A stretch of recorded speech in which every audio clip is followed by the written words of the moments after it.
A graça de Deus é algo impressionante. É interessante que, diferentemente da fé, a graça de Deus não é definida pelas Escrituras. Quando a graça de Deus é apresentada, ela é apresentada em termos comparativos, quando o salmista diz que a tua graça é melhor que a vida, ou em termos superlativos, quando Paulo, escrevendo aos Romanos, declarou que onde abundou o pecado, superabundou a graça. A graça de Deus é o elemento que torna Deus favorável a nós, a despeito dos nossos pecados, a despeito de toda a miséria que há no ser humano e tudo aquilo que nos distancia de Deus. A despeito disso, Deus age favorável a nós, Ele se aproxima de nós, Ele teve o start dentro de si para nos amar incondicionalmente quando não havia nenhum mérito e nunca haverá mérito no ser humano.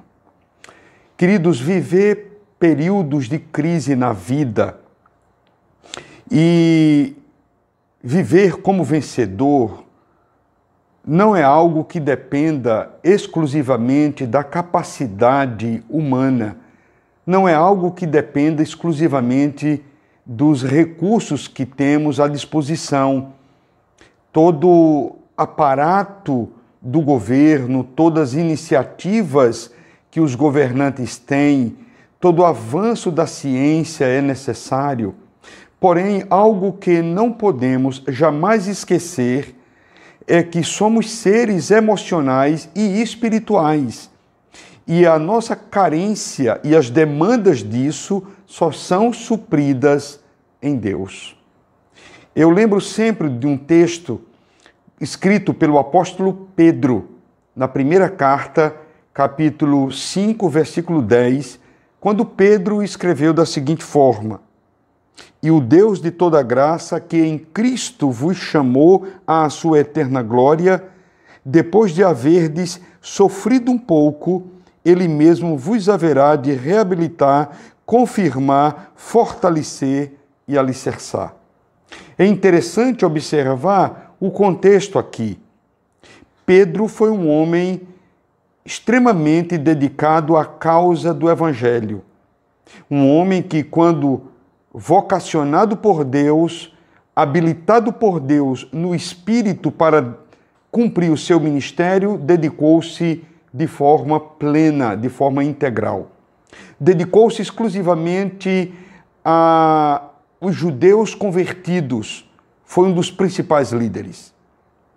Os judeus crentes sofreram intensa perseguição demandada pelo Império Romano.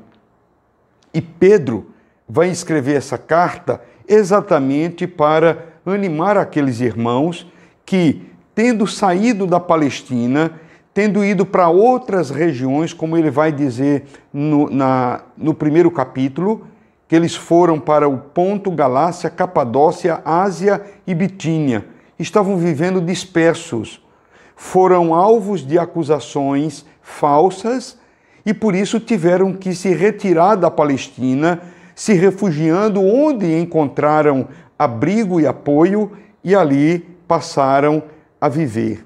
E veio uma dúvida sobre aqueles irmãos, se de fato compensava viver o Evangelho, se de fato compensava seguir firme. É quando Pedro então escreve e vai dizer para eles que o Deus de toda graça, que em Cristo nos chamou, o Deus que foi favorável a nós, tirando-nos da condição original de pecadores separados de Deus e nos trouxe para perto de si.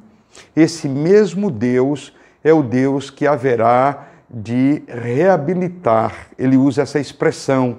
Reabilitar significa a ideia de nos recuperar.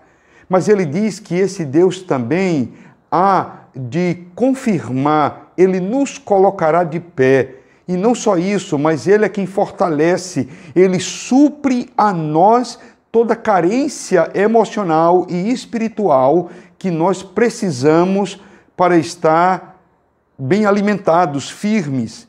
E esse é o Deus que também, pela sua graça, nos confirma e nos alicerça. A ideia é que Ele nos tornará capazes de experimentar um vendaval sem cair. Queridos, que nesse tempo em que temos vivido atípico, mas que tem sido também um tempo de crescimento, de desafio para nós, mas um tempo de crescimento, que acima de tudo você conheça cada vez mais o Senhor e experimente da sua graça.